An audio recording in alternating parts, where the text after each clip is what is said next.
Want to clean up your Microsoft Edge toolbar? The Copilot Chat button takes up valuable space, especially on smaller screens.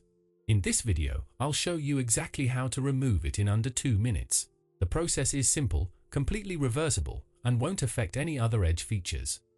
Once you have Microsoft Edge running, locate the 3-dot menu icon. From the drop-down menu, select Settings.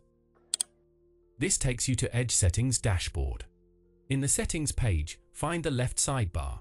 Click on Appearance. This is where Edge stores all toolbar and interface customization options. Scroll down on the right side until you see Copilot and Sidebar. So, click to expand this section. You'll notice several app-specific settings here. Look for and click on Copilot under the app-specific settings heading. You'll now see Show Copilot button on toolbar with a toggle switch beside it. Simply click the toggle to turn it off. The Copilot Chat button disappears from your toolbar immediately, no browser restart needed. This small adjustment significantly declutters your browsing experience.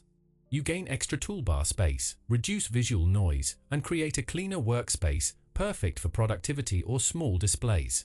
Remember, this only hides the toolbar button. All other Copilot functionality remains accessible through Edge's menu system.